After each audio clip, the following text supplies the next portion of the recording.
to regarding Donald Trump, how the mainstream media misrepresents or attacks or criticizes Donald Trump, how the Democrats want to talk more and more about impeaching Donald Trump. Although as far as that goes, it's not just the Democrats. It's certainly Justin Amash in Michigan, U.S. Representative for Michigan. Supposedly it's others behind the scenes who just don't want to say it or won't say it. But, again, people act like that this is being used to overthrow Donald Trump, to remove Donald Trump. Now I'll say, of course, do I know everything? Absolutely not. No one does. But what this kind of thing does is you can watch it. You can observe it real time. It galvanizes his base, and it basically then allows him to do essentially whatever he wants to do to achieve his agenda. Nobody is derailing Donald Trump. Not really. Nobody is stopping Donald Trump. Not really. Not the media. Not the Democrat Party. Democrats in Congress. There's all this noise around him and all this criticism about him. While in the meantime, in the background, he pretty much gets to do what he wants to do, get past essentially what he wants to get past, and just continue on with his, I don't even think it's his own agenda, but all of this actually helps him being the point, and helps his presidency being the point. And what I try to point out as well is the idea that look at what the media and Donald Trump align on. And that is, among other things, going to war, when we put it quite plainly. The media, and it's not just Donald Trump, it's any president, but the media did everything that they could to try to push Obama, when he was president, into going into Syria, trying to push Trump into further escalating things into Syria, trying to push Trump into, which we are doing anyway, this behind-the-scenes coup of Maduro in Venezuela, trying to push Trump. I posted on my personal Facebook timeline the New York Times incorrectly insinuating that Iran had a nuclear weapon or was close to a nuclear weapon, when everyone who knows anything about it has said that that's false. Trump basically went right along with them, but you have the controlled media and you have the controlled presidents and politicians working hand in hand to do things like that. But I want to move on.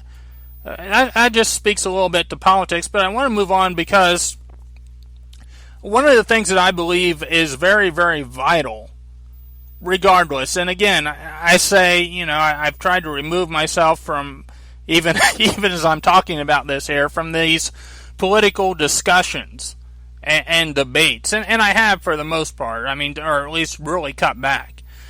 I actually have. It's a 12-step process, really. It's anyway. But no. Still, when a president is elected, when you have your government and when you have your leader and leaders, it's every American's duty. You can say it's every Christian's duty, or every Christian should pray for their leaders. That's correct, and that's well and good. But it's every American's duty to hold whom they elect to represent them accountable. To hold them accountable to their campaign promises, to the results of what they do, whether they're producing the results or not. And, I can go back to when I was more of a partisan person, although by this point I really wasn't. But I can remember not too long after Donald Trump was elected, you had his best buddy, or one of his best buddies, literally at a campaign rally. And I understand that he's not literally, certainly he would not define himself as a member of the media, A lot of people, though, probably do look at him in some ways as media, or as a media personality anyway. But you had Sean Hannity out there at one of his rallies, and I remember as Sean Hannity is introduced by Donald Trump, and he goes up there and they hug each other.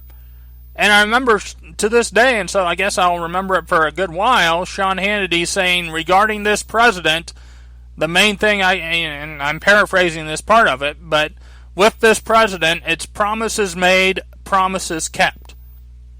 So you know what, with this show today, and with some of the recent news stories, some of which I've shared, some of which are developing and have come out even today, and some of which I have found today, I want to investigate a couple, and we're going to talk a little bit of results, and we're going to talk a little bit of so-called promises made, promises kept, because again, that's what we as Americans should be doing, is analyzing, rightly evaluating, rightly critiquing, and rightly holding accountable our leaders, our president, our elected leaders. Because it seems like we've pretty much abandoned that, many of us on the right, many of us who identify as Republicans, have pretty much decided to stop doing that when it comes to this president. And obviously the whole idea at this point of, even though I continue to see people saying, oh, it's going to happen, Hillary Clinton is going to be locked up. You know, there's a guy I know through Facebook and social media and so forth who's very intelligent, has various business interests or what have you, and a website, a Bible teaching website by the name of Steve Barwick. I'm Facebook friends with him. And some of you who will catch this probably know Steve as well. He voted for Donald Trump. And he supported him cautiously, said he donated to him. And he noticed right away, right when Donald Trump was inaugurated, and you had his crowd literally at the inauguration chanting, lock her up, lock her up.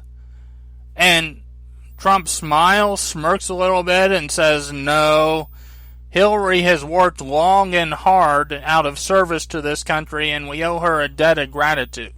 And I mean that. And, you know, he's been friends with the Clintons for years. Up until he decided to run for president as a Republican, he was one of Hillary Clinton's biggest supporters and cheerleaders. As people were talking about how she was responsible for Benghazi, he was still praising her. And now, oh, well, he conveniently runs for president as a Republican, so yeah, he's got to lock her up. Come on. Come on. Think. Think a little bit. I mean, that's all one would have to ask or request. But, you know, and again, there's still people who think that that's going to happen, is the thing. But I want to focus primarily on a couple of things today, and in the remaining 20 or so minutes here. Time has flown by, but not as bad as maybe I would have thought. I want to focus a little bit on the economy, and I want to focus a little bit on the border and on immigration, because really, these are Trump's, at this point, for most of his presidency, it's probably been the two things he's talked about and tried to emphasize the most. The economy and the border. And mostly, I'm going to be getting into the border and this deal with Mexico that supposedly, and that's a hit, supposedly was just struck. According to something I just saw, I don't think it was so just struck. But anyway, I'm going to reserve most of the time for the border. Now, these are just a couple of recent stories that kind of let us know what's going on with the economy.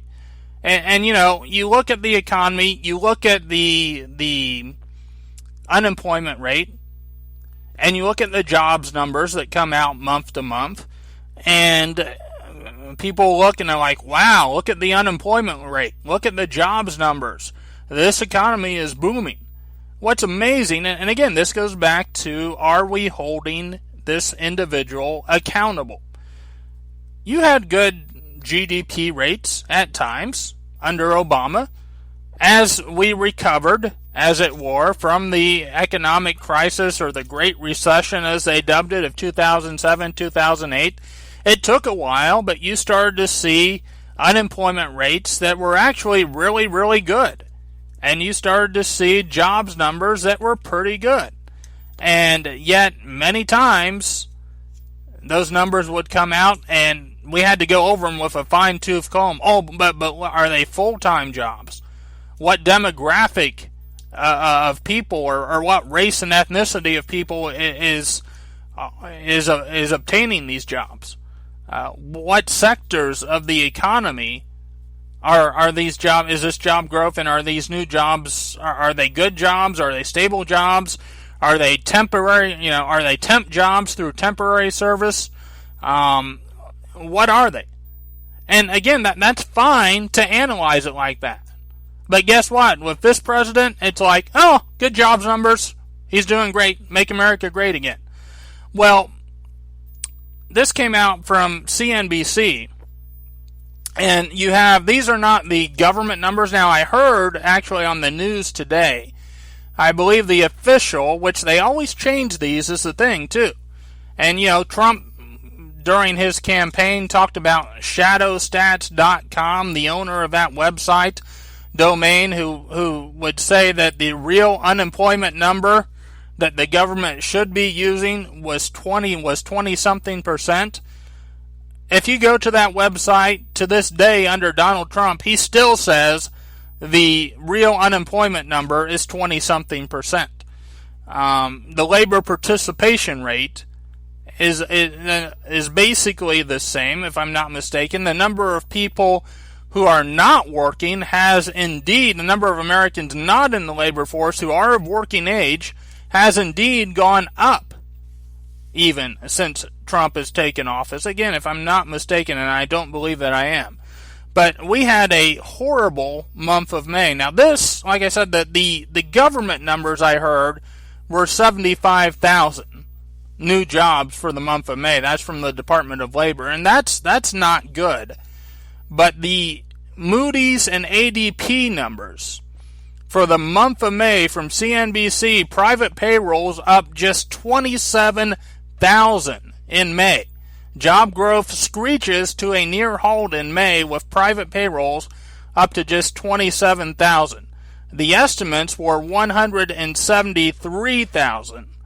So it fell almost 150,000 jobs short of the estimate. This from ADP and Moody's Analytics. It was the worst number since around the time the economic expansion began and the jobs market bottomed in March 2010 with a loss of 113,000. Mark Zandi, chief economist at Moody's Analytics, has said labor shortages are impeding job growth, particularly at small companies, and layoffs at brick-and-mortar retailers are hurting.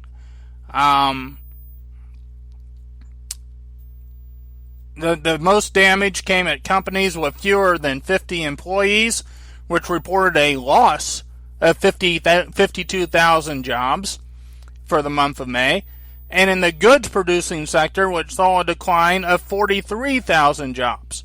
Almost all of the small business loss came at firms with fewer than 20 employees, while the big loser in the goods sector was construction, where 36,000 positions were lost. Now, the major companies, or the major corporations and the larger companies, those with 50 to 499 employees, made out better. They actually added jobs, but the smaller businesses with less than 20,000, with less than 20 employees, 20 and fewer employees, as I just told you, they lost jobs in the month of May.